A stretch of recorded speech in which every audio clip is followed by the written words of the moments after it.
Cheers and good morning. It is Monday, August 16th, and I am here to talk about Jurassic World Alive and the special events for the week of August 16th through the 22nd. And before I get into which creatures are going to be spawning on your map specifically for this week, I have to say that this week is going to be a little bit of a letdown compared to the previous 3 or 4 weeks, which have all been, honestly, pretty freaking amazing. But that doesn't mean that there aren't good things to be had. So let's jump right into it. On Monday, Tuesday, Wednesday, you're going to have 36 attempts at 4 different common creatures: Dilophosaurus Gen 2, Monolophosaurus Gen 2, Diplocaulus, and Tanicalagrius. Now, typically I would say just go ahead and skip all the comments, but Monolophosaurus Gen 2 does make a couple of relevant hybrids, so you probably want to get after those if you have the opportunity. On Thursday and Friday, you're going to have Dilophosaurus, Kalinkin, and Compsognathus Gen 2. The clear-cut winner here is Kalinkin, and I'm pretty sure that it is an exclusive, so if you have the opportunity, I would say use as many of your 18 chances on that particular creature. Moving on into the weekend, you have 9 attempts over 3 days for Pteranodon, Coolosuchus, or Monolophosaurus. Honestly, whatever you need to just go for that one, because none of these really excite me that much. Maybe Monolophosaurus a little bit more than the others just because of Scorpius Rex, but other than that, meh, nothing really gets me motivated to get out and dart. As far as incubators for the week goes, on Wednesday we are going to have a themed rare. It looks like Compsognathus Gen 2. You're going to have 3 different epic incubators throughout the week, with Fridays being themed, and it's going to be the Dodo. And then on Sunday you have the treasure chase to round out the week. And it's been a little bit since I did any battles on my channel, so that's what we're gonna jump into. Who knows, 2, maybe 3. We'll see how we get there. We have a lot to talk about as it relates to Jurassic World Live, and one of them is pretty obvious here: Testacornibus. After 2.9 came out, Testacornibus went, Testacornibus is like I'm trying to think of how to put this. It's like the kid in high school that just completely grows up over the summer. It goes from being the little weakling that probably hasn't hit puberty, still kind of has that little kid look, and then whether it's a boy or girl doesn't matter, but then over one summer they come back and everybody's like, who is that? And it's super attractive and is filling out into their body. And that's what Testacornibus did, because it went from being hot garbage, as in the only people who ran Testacornibus were people who were just trying to experiment and see, well, does this do anything? And after the update that we had, I'm not going to go as far as to say it is the single best creature in the game, because I don't necessarily think that it's the best, but it's top 5. That thing glowed up, yep. And so I'm running it. It is terribly, terribly weak on my team because I just did not put resources into it. And I think, the people that are higher up, or the people who just like deer for whatever reason, they may have gone through and leveled this thing up and had it ready to go, and then all of a sudden it becomes out of this world good. But for the most part, I think a lot of people like me, it caught them by surprise, and all of a sudden you have this really good creature that really wasn't good before. And so I kind of have mixed feelings. I want more things to be relevant, but I'm not a huge fan of taking creatures that are just complete trash, that nobody is investing in, that nobody's giving the time of day, and all of a sudden make them out of this world good. And so, it's kind of yikes. For me, I don't have the resources to keep up with a meta that does that. At the same time, there's a thin line, and I know a lot of people with 2.9 are super bad at Ludia, and I get it. First of all, you had how many hundreds, thousands, I don't know, of people who just flat out couldn't get into the game for the better part of a week. Yikes, that's not good. Like, let's be honest here. You know, but it is what it is. It happens, and they've gone through and tried to make amends for that. Whether you like the compensation for that or not, I don't know what you do as a developer, because I'm not a game developer. But yeah, so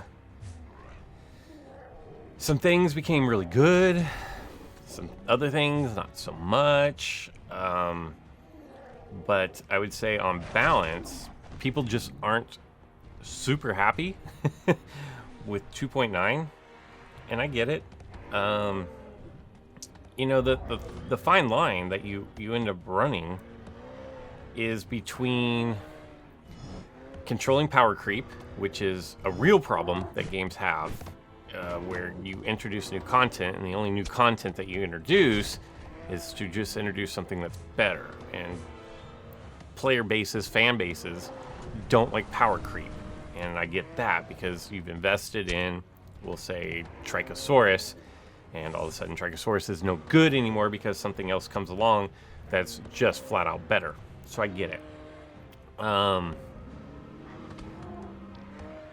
the other hand, you have to create new content, or you have a stale meta that we had from like 1.5, 1.6, past 2.0, where nothing really changed in the same 10 creatures everybody was running. So you run into that. So I don't know. Like, I don't know what the answer is as far as all of this, but there's a fine line there between putting out new content and not always just putting out something new that's just better. The problem that you run into, as I'm just getting absolutely worked by this Skuna, is, and that's another one that went from being just hot garbage to all world. And so I don't know. I'm not a game developer. I don't sit and come up with, you know, how are we going to do these things? And speaking of that, how am I going to do this? I think my best bet is to swap here. I know they're just going to beef up their health. So Jurassic World Alive has done a lot of good things, i.e. not having power creep. At the same time, they keep rebalancing things. And it's kind of like, okay, well, can we get it right the first time? And then we don't have to keep rebalancing things, because if I'd just gone with my big hit, it'd have been GG right there. Because if you constantly are rebalancing, that's the same as power creep. So I don't know. I don't know what the answer is. I wish I did. If I did, I would develop a game of my own, and then everybody would be super happy. I might be able to pull this out. How much damage? 1,800? Come on, man. That's a 5% crit. And you're going to give it to him? I mean, come on, man. Okay, here's what we're going to do. We're going to try to hide. Anyway, so the point of all that is, I don't know how you balance between not having power creep, but you also need new creatures, yet you also have to rebalance what's already there to make more things relevant, because that's all anybody wants, is they want more things relevant, right? And so I think I pulled out a victory on this without even paying attention, even after Skuna just said, worked me up. What? M-Games YouTube? I don't even know who that is, but good game, M-Games. I guess if they have a YouTube channel, go check out. I will go find their YouTube channel. I'll put a link in the description below, and check it out. Maybe do they even have JWA content? Okay, so I went into YouTube, and there are 1, 2, 3, 4, 5, 6, 7, 8. It looks like 8 different people with the name of M-Games YouTube. So If you are in games YouTube, leave a link to your channel in the description below. Maybe you can get some subs. But anyway, that's kind of the state of the game. I know a lot of people are frustrated.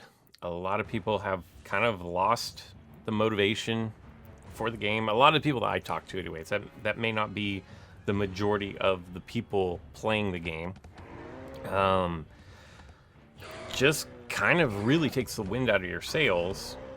And I get it, because I don't have unlimited resources. And I know when I go and power up a team, and then a couple weeks later, Testa Cornubus becomes all world, and for months I've had the DNA to level this thing up to, I think I can get it up to 28 or 29, realistically. And I don't do it because I'm like, well, it's not relevant. It has no place in the game right now.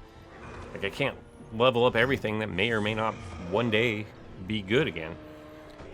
So I get it. And I know a lot of people are frustrated. I just don't know what the answer is. And it would be easy for me to come on here and just say, well, Ludia screwed up everything. And I'm not being a Ludia apologist, because when I see something, I definitely say, I don't agree with this. In fact, I did a video not long ago where I basically said, we need a boost reset. And this is kind of why I felt like we needed the boost reset, was simply because so much was changing. And I would like, and then this is just me, my personal opinion, but I would like to see it be something along the lines of either Ludia comes out and just says, you know what, a boost used is a boost lost. And I wish I had something a lot more catchy and rhymey than that. But I would kind of like them just to say, we're never doing boost resets, or you will always get a boost reset. Because I feel like a lot of the problem is they completely redid the Resilient class. They changed everything, right? And no boost reset. And it's kind of like, but you changed the mechanics, man. Like, how are we supposed to, like, you completely changed something. And so I think the expectation was, if you're going to completely change something, well, we've had boost resets in the past, maybe we should get one again. But I know other games, like, I don't know, like, other games don't, once you use resources, like, they're gone. They're used, and then power creep, and something new and shiny comes along, and you don't get refunded for the resources you put into leveling up, building up, whatever the case may be, on X figure. So I kind of would like to see them do that, and then I'd like to see them just say, no more rebalancing. Like, if we build something, we screw it up, we screwed up, and we'll release something later in time that that will take its place. You know, like it would have been, I feel like, let me do a lot of damage right here. I feel like they could have, instead of making Testa Cornubus relevant out of the blue, they could have just released a new creature that was armored, that had all the same moves that Testa Cornubus has now, and just said, here's a new creature. I mean, kind of the same but different. I don't know. Let's see if my Scorpius Rex can bring this bad boy home. Now, this is a predicament for my opponent, because if they leave Maxima in, they just flat out get knocked out. I went 2-0. Let me know down in the comments below, what is your feeling about the state of JWA right now? I said it before, I felt like we were in a really, really good place.